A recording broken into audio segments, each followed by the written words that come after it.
Musical Talk, the UK independent musical theatre podcast.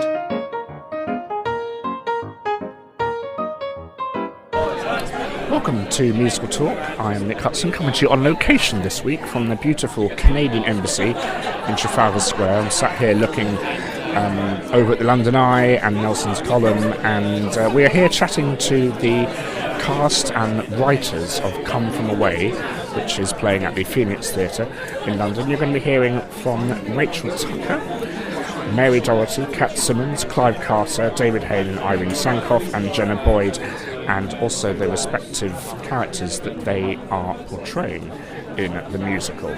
So, first person I had a chat to was Rachel Tucker. Hello, I'm joined here by the lovely Rachel Tucker. Hello, Rachel, how are you? Oh, very well, good.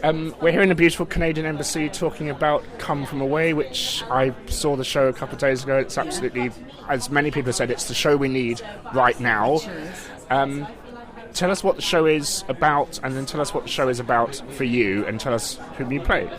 So, the show is about, after the 9/11 terror strikes, all the planes were diverted across the US airspace, and other countries had to take these planes. Gander took 38 of them, a little island off Canada, the coast of Canada, and 38 planes landed, and this community took in strangers, complete and utter strangers, off 38 different planes, housed them, clothed them, fed them, made them feel more than at home. And they have forever been ingrained and remembered by all these people on the planes who the Ganders call the Come From Awayers, people from away. And they were so generous. They opened their hearts and their doors and their pockets to anyone in this time of tragedy. It's the most Canadian thing in the world, really, isn't it? Well, it is, because Canadians are extremely kind-hearted. I know this, and they really, this piece shows how kind they are, how extremely generous and beautiful they are. In fact, the writers were saying last night that there were moments that happened that they couldn't put into the show because it was too sickeningly nice. It was like they were almost taking the piss, that it was too sweet, that they thought that they really won't believe that this happened, but it did. It's unbelievable how generous they were. What I liked about the piece, what I liked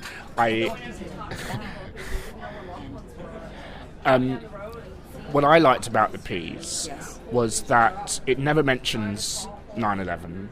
It's just assumed that everyone knows it. But one, as the audience, you forget, or you never realise the amount of chaos that this caused.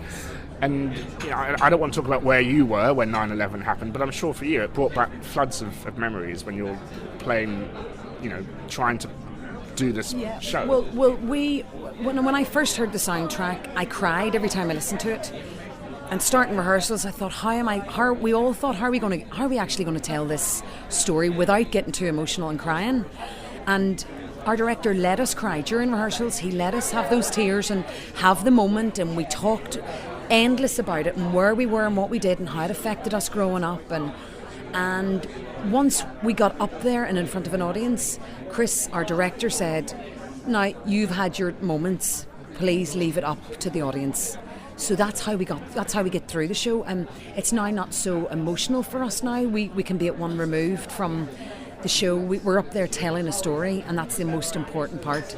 Tell us about your character's story, because what people may not know is that everyone is based on real people, and you are playing the townsfolk and you're playing the visitors, which is really clever. Yeah. So tell us about your character. So I get to play Captain Beverly Bass and Annette, one of the townfolk, and others. Captain Beverly Bass she is my hero. She's living. I'll see her on Monday. I can't wait to meet her again. She was the first female cap pilot for American Airlines in the US, and she had a plane load of people and staff and crew that she looked after for 5 days under this extreme pressure. She had huge responsibility to look after her plane of 200 people, and she more than did enough. Her story from a little girl, she's wanted to be a pilot. This is the song that I sing, Caught Me in the Sky, and it's literally verbatim, so word for word they wrote it down, the researchers, the writers, and put music to it. And it's the most inspiring story, especially for women, and especially now that, you know, women are stepping up to the plate and being taken seriously. And back in 1986, it was definitely a man's world, and this woman flew planes, and it was so unheard of. So she's a bit of a hero of mine. It's also incredibly fortuitous that this show is in London now, with stuff that's going on in here and in America, and that's something the writers never could have predicted, so it's worked out incredibly well. Did you get to meet your character before you went into the rehearsal room, or did you meet her after? I met her after we opened, so I met her in Dublin for the press night in Dublin, but I didn't really want to meet her during rehearsals. Beverly Bass, and, you know, any of the Gander folk. The part I play, one of the locals, is called Annette, and she's a compilation of two or three characters. Because there's like 6,000 stories need to be told, and they had to squash them into, you know, more than just the one person. So, but I didn't meet Beverly. I met her in Dublin, and I was glad that I waited until then, because it's not an impersonation we're doing of these people, but just to hear her story of those 5 days in Dublin gave me such an insight to what she really and they all went through. And it's just, I think it's the most. I want to see what you think of this phrase. It's the most honest musical I've ever seen, because I think that's it's about a period in time that most of us are old enough to remember, and it's about a massive change in history, and it introduces us to people that are real and could well be in the audience without us knowing. Yes. Do you agree with that? Absolutely, you're right. It is the most honest musical you'll ever see, because these people are still alive. They are in the audience. They were in the audience last night, and tonight they'll be there. And they didn't think this type of story would land on their lap. They didn't think they'd be in the newspapers and there'd be a musical made out of their lives. But it's been a natural course that this story has been told, and it should be told, especially now in this world that we're living in now. It's so relevant now, maybe even more so than 10 years ago, you know.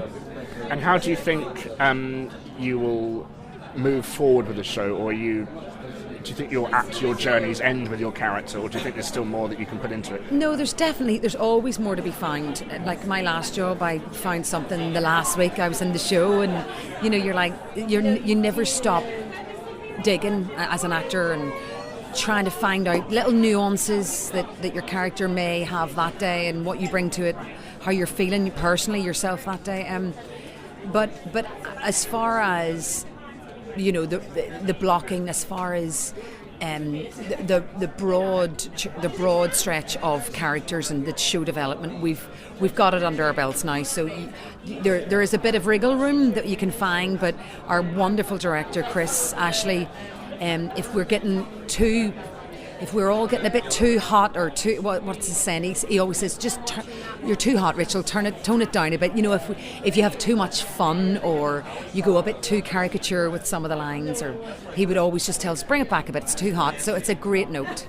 It's also really interesting in regards to the accent of the piece, because it's this odd Canadian, Can-Irish, I call it. Can-Irish, that's very good. This hybrid, because a lot of the Irish people went over to Newfoundland, didn't they? Newfoundland, yeah, that's right. So it's also a lot of Southern English. That's where the music comes from, English and Irish music, and the accent is a real hybrid of kind of Cornish, kind of Irish, Southern Irish, Canadian.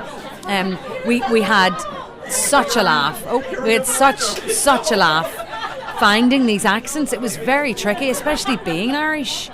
I kept hearing my Irish accent, and Joel, our accent coach, was like, no, that's right, that's it. And just, I sound like there's a lot of words that I'm just saying that in my own accent, but which is trickier, but it's good fun. Well, thank you very much, Rachel, for chatting to us, and enjoy the show tonight. I'm sure chatting to everyone today will make you come on stage with loads more thoughts. Absolutely. Thank you very much. So much. Hello, I'm Mary Doherty, and I play Bonnie Harris in Come From Away. Hi, I'm Bonnie Harris. I'm manager of the Gander Area SPCA. Welcome. I in the beautiful Canadian Embassy, and the obvious question is, when did you two meet? Did you influence Mary in the part, and how does this feel for you? Bonnie, I'm going to start with Bonnie, if that's all right. We just met. Okay. So I don't think I've influenced too much yet. I think Mary's probably picking up more so on my accent. But yeah, so we just met. Yeah, we just met today. I would say you've influenced me a lot, but you won't know that yet. So yes, obviously I speak Bonnie's words in the show, and hearing you interviewed today, you realise how much of those words, how it's absolutely what happened. You know, how when you're saying to Oz, turn on the radio, that's literally what I say in the show. So you've been a huge influence, but it's such an honour to actually meet today, to meet the real person. How does this feel for you, Bonnie, to have a musical? And you must be asked this thousands of times, and I'm sure the answer is always the same, but to be in a musical, because it's such a bizarre thing. It is very bizarre. Actually, that's one of the words I use to describe it. It's just bizarre. It's surreal. This is not something that I ever thought was going to happen in my life. You know, it didn't even enter my mind to think that something like this would happen. Multiple times in multiple countries as well. Yeah. And it's just getting bigger and bigger, and it's been surreal and it's been bizarre. What I love, I was saying to Rachel, what I love about the piece is that it never mentions what happened. We just assume, and well, we all know what happened. It needs no introduction. The whole thing of such a one, and it's a musical we need now, which is something we're hearing a lot of. It just must be so heartwarming to. I was in on Saturday, and then just instant standing ovation. Mary, tell us what you bring to the role that right now you've met your counterpart, dare I say, think, oh, that's correct. I might change. Tell us what's going through your head.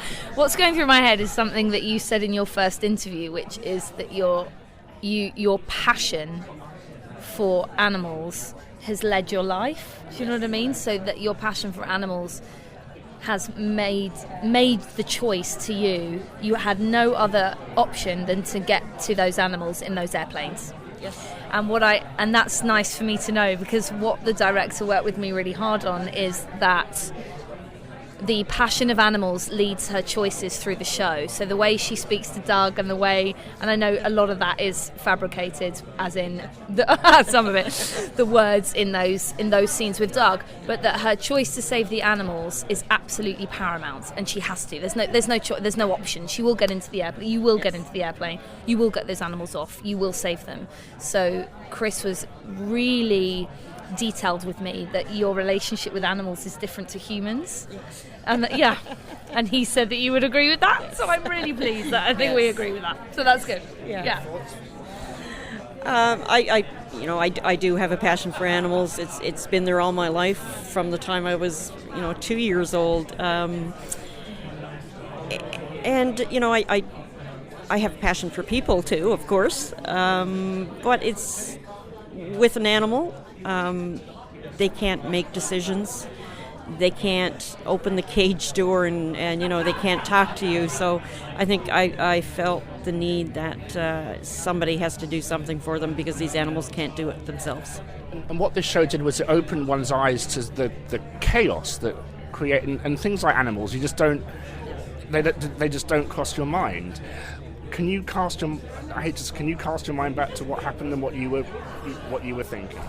Initially when I got a phone call from my husband while I was at work, it wasn't the first thing that entered my mind. And I think it was just seeing the images on TV and having that sink in to what was going on. It was later on that evening when I had gone to the airport and saw all the planes there that I started thinking, there's probably animals there. And of course, the following morning, I called the airport authority and was told there was none. And I spoke to my husband, who works at the airport, and he's like, "That's bull." He said, "That's bull. If there's animal, I can guarantee you." So he led me in the right directions of who to call, and we knew we had to do something right away as soon as we could, because these animals had been on the plane in Gander for 24 hours already. And prior to that, they'd probably been fasted, so these animals were hungry. So, we got everything together. And What was the strangest animal you found? Well, the animals that we actually found were cats and dogs. Didn't know until the animals were actually taken off the planes that there was 2 large kennels in there that held 2 bonobo monkeys. So that was very interesting. How the heck do you do this show without breaking down every performance? We had a time through rehearsals, a very specific week that we all remember, where we were very, very emotional, where we watched, quite rightly, the Tom Brokaw documentary. There you go, there's the accent. Tom Brokaw documentary, and we also watched the HBO documentary. And that was an incredible emotional experience for everybody. And that we did all have to speak about where we were at the time. But then you quickly move forward and you realise that the show is about what happened after that. And that it is about Gander, and it's about the community coming together. And actually it's about the 7,000 people that were stranded and the real Newfoundlanders. So is that true that 7,000 is more than the town of Gander itself? It wasn't quite more. I think our town at the time had 9,000 people. It's still a sizable amount to have. It doubled our population plus a few thousand.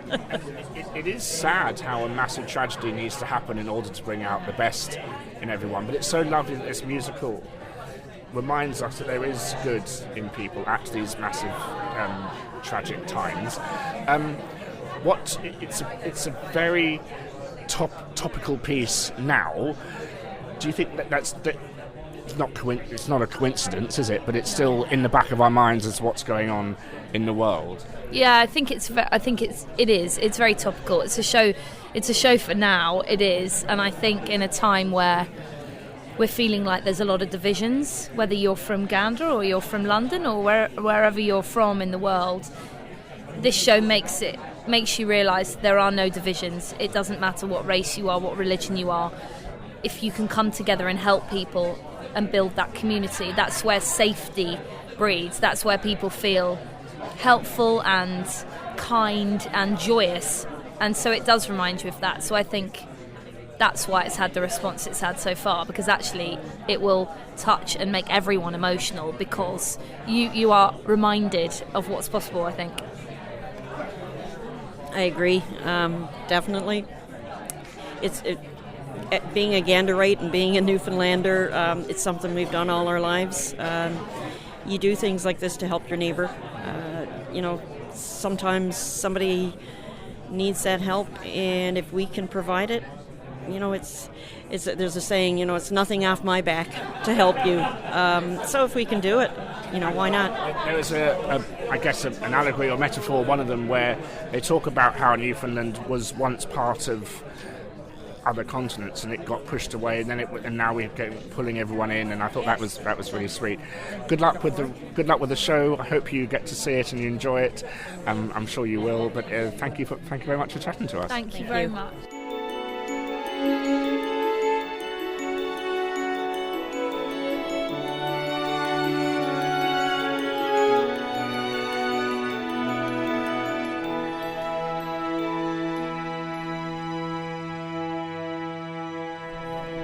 Hi, my name's Kat Simmons and I play Hannah and others in Come From Away. My name is Beulah Cooper and I'm a member of the Royal Canadian Legion in Gander, and that's how I got involved with 9/11.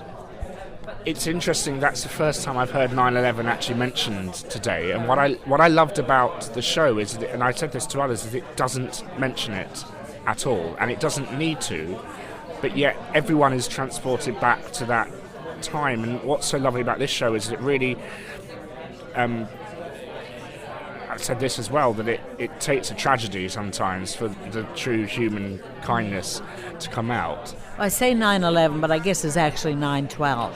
Really. Yeah, and it's not actually 9/12.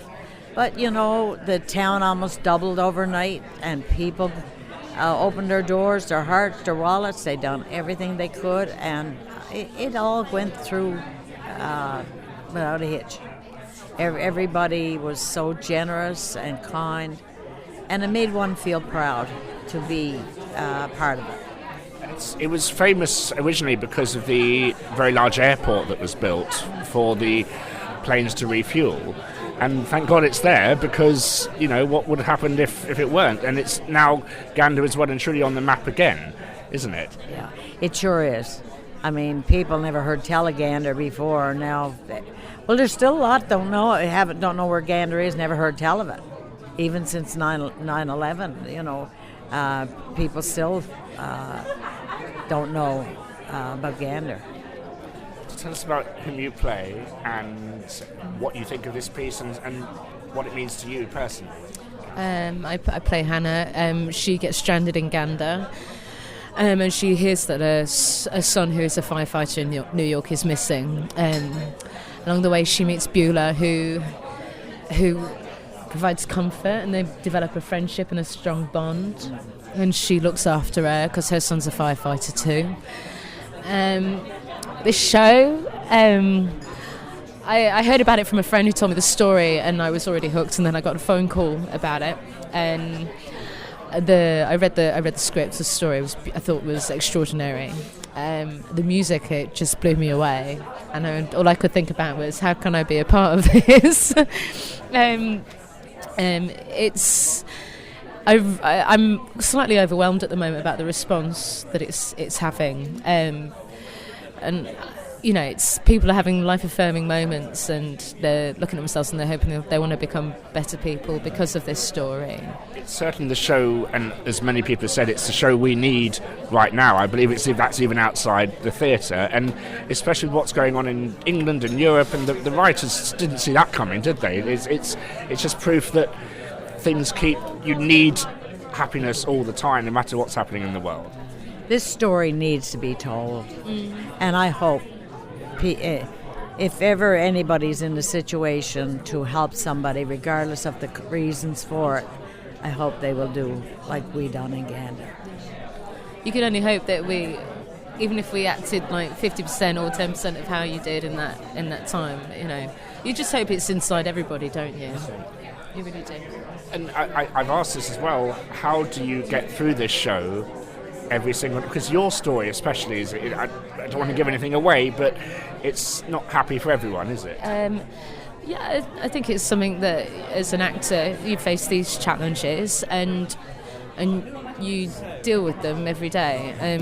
It's not me, I'm telling a story about someone else. Of course you want to tell a truthful story, but and you want to give it as much truth as possible. And I suppose you just have to separate it a little bit. So. Well, when you stop to think about it, out of the 7,000 stranded passengers, Hannah and Dennis were the only ones that had anybody missing in that Twin Towers. That's got to be hard on a parent. You know, you're stuck in another country not knowing where you are, and your son is a fireman and he's missing, and it makes you wonder, you know, how do they get through it? Yeah. You've seen this show obviously in many different countries and parts of, whether it's Canada or America and now England and Australia's next, and how is this production different to all the others? I don't know if that is different. You know, you got different cast members from different countries and that, but everyone is truly enjoyable, and one is you know, I like, people have often asked me, who's your favorite cast? I said, I can't say. You know, I've enjoyed them all, and to me it wouldn't be fair for me to say one is better than the other when I've enjoyed them all. So is it strange to see a town that you obviously know so well be brought to life on stage, stylized with a revolve and trees on stage and Tim Hortons and all that. Oh yes, yeah. But we all go and we enjoy it. Each one is equally as enjoyable as the one before.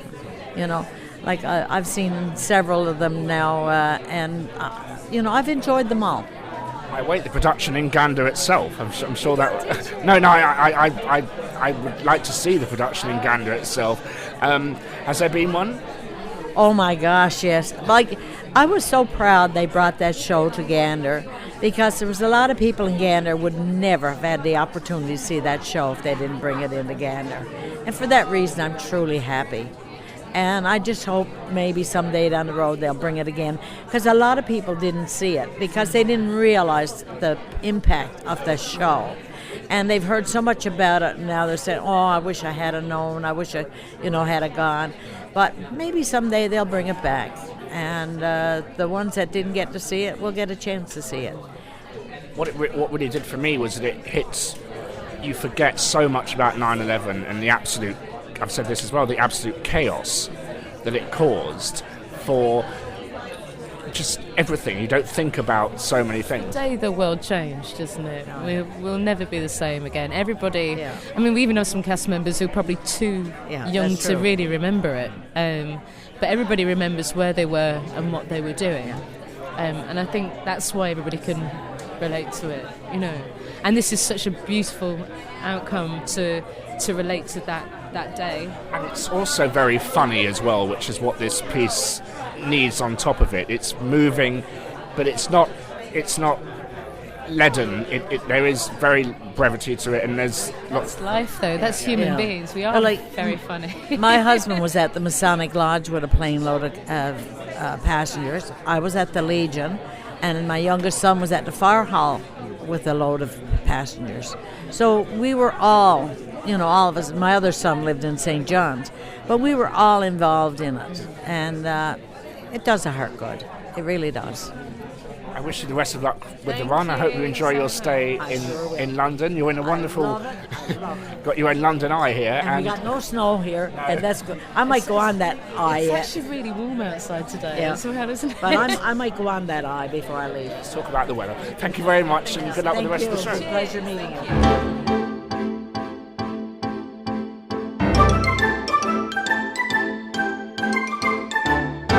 Claude Elliott, former mayor of Gander, Newfoundland. Clive Carter, who plays Claude Elliott, former mayor of Newfoundland. Welcome, gentlemen, to Musical Talk. Thank you very much. We're here at the Canadian Embassy. Have you been here before, sir? No, I was here yesterday for a reception. This is the first time I've been here. And you've travelled with this musical for a very long time. Tell us about your background with it.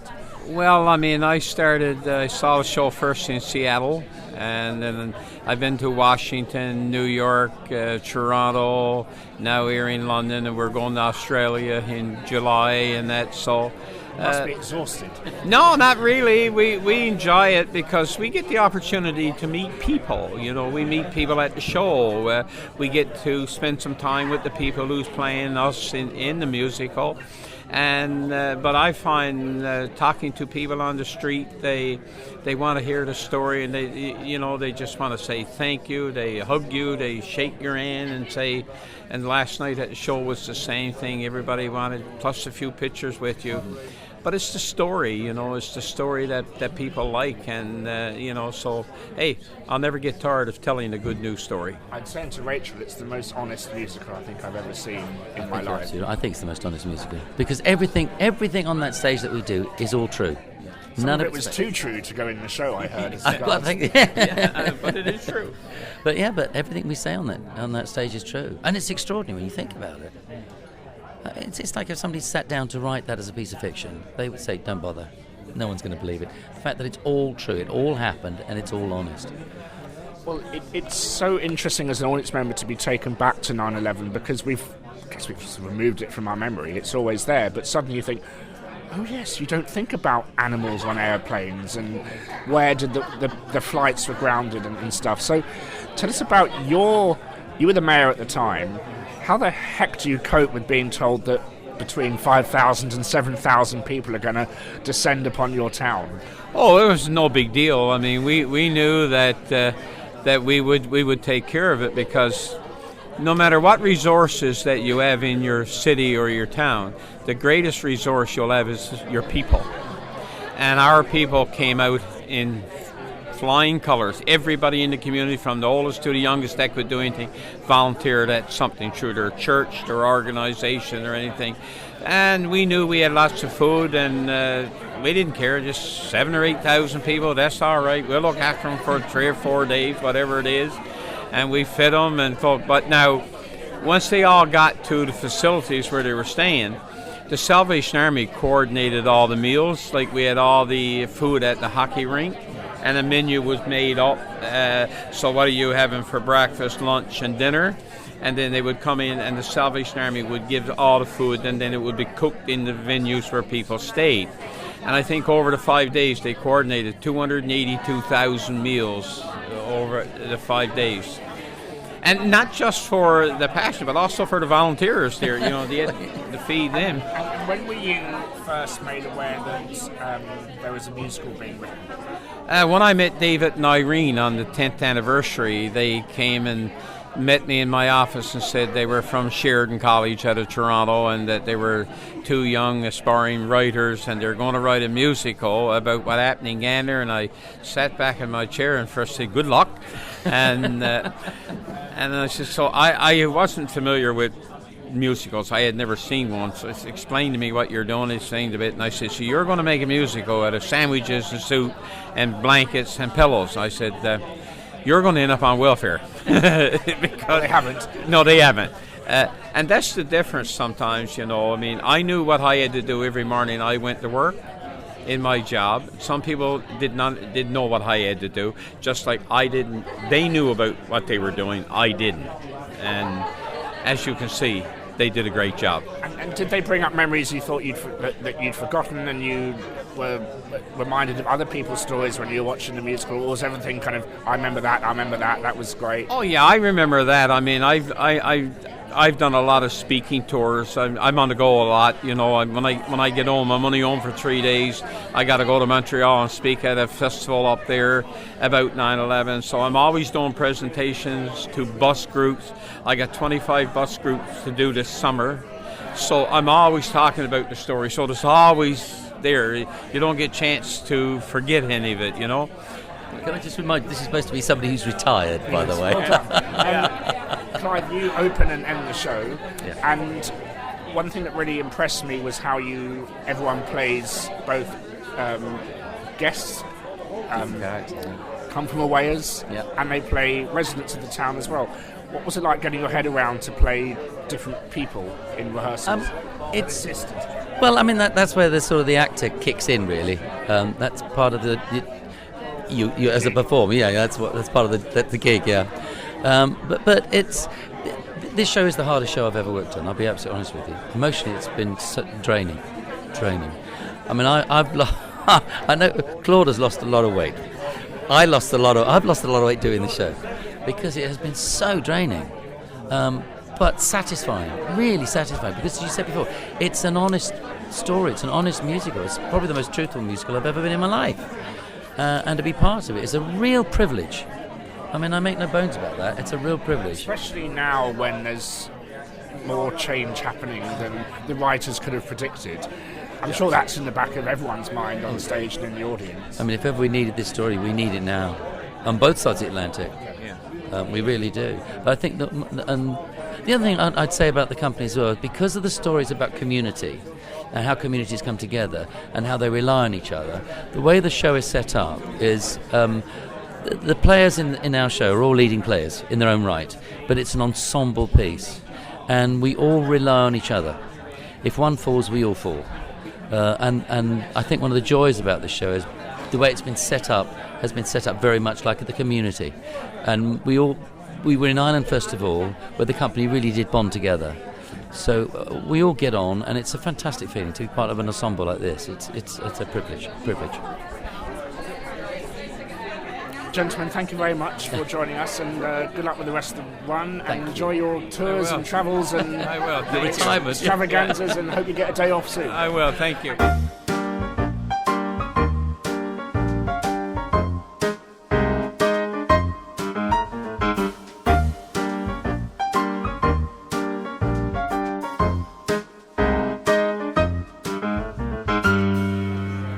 So I'm sat here with the writers of Come From Away, David and Irene. Welcome to London. Welcome to the... It's like you haven't left Canada, isn't it, really? Thank you so much. Yeah, we're currently in Canada, in London. Yeah, we like to be places where the Queen's on the money. It makes us feel like we're home. Yeah. Congratulations. I saw the show at the weekend. It's an absolutely beautiful moment of theatre.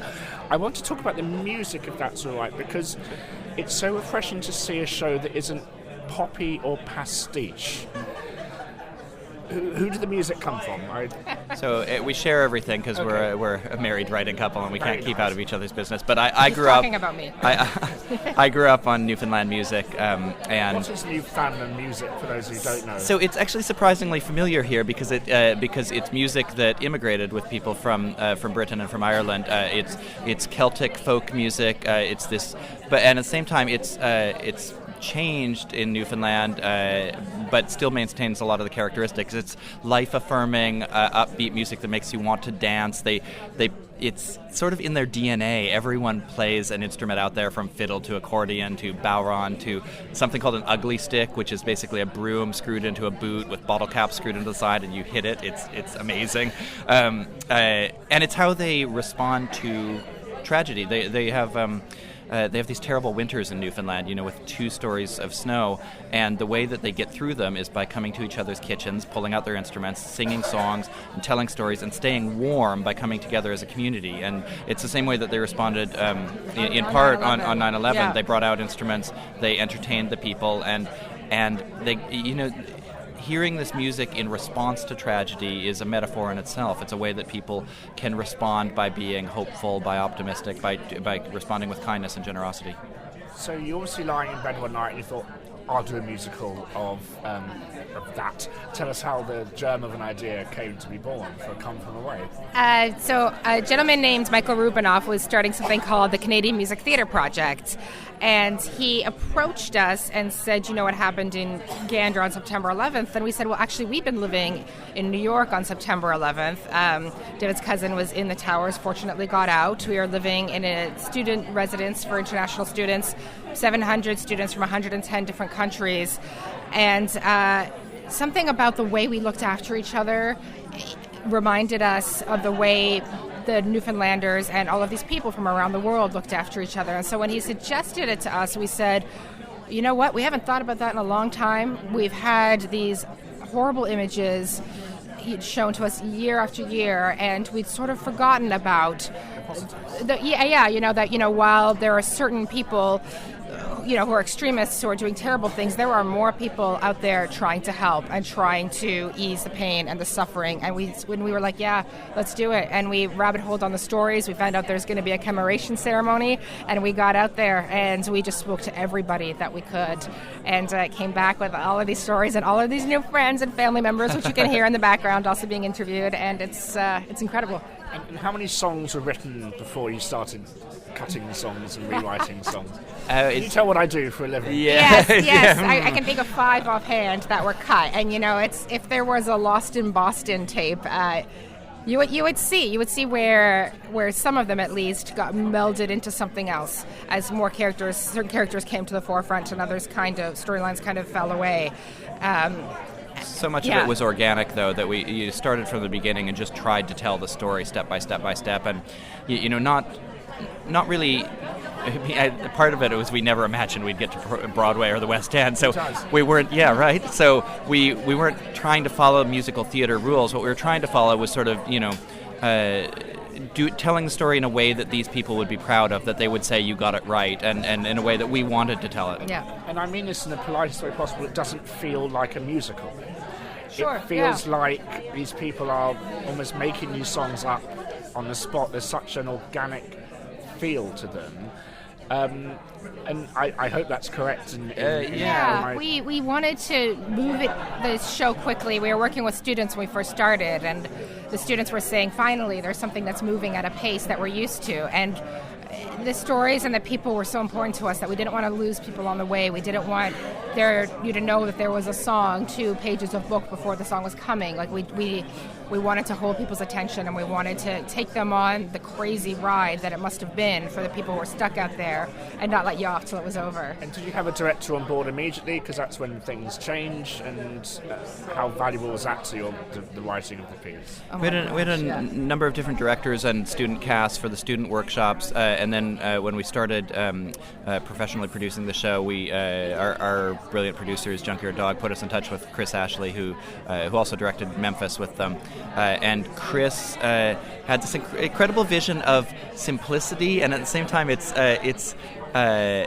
this incredibly complex piece behind it, this complex choreography of prop placement and chair placement, and it takes so long to make simple, this amazing magic act work and make it look like magic, and it is. And Chris also had this vision for just slowly making the piece better and better and better, and we were so fortunate to have this very long out-of-town journey, starting with San Diego and Seattle, as far away at the time that we could take Newfoundland, and then to Washington, D.C., where it was a town that was directly affected, taking it back to Gander to validate it, and basically, did we get it right? And hearing them, being able to give back and hearing them say you did get it right, that meant the world. Everything after that was gravy. The ultimate site-specific theatre, you could say. Yeah, pretty much. Chris is an incredibly patient man. He gave us a note for 2 years, and we finally took it. And he also, he told us at one point, like, I figure with this one we're going to get it 80% right, and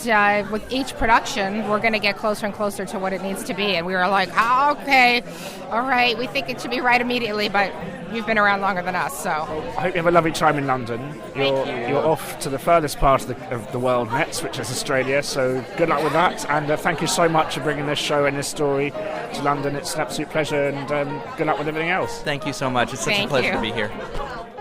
For more information about Musical Talk, please visit our website at musicaltalk.co.uk. You can email us at feedback@musicaltalk.co.uk, listen to past episodes on iTunes and YouTube, and follow our social media channels on Facebook, Twitter, and Instagram.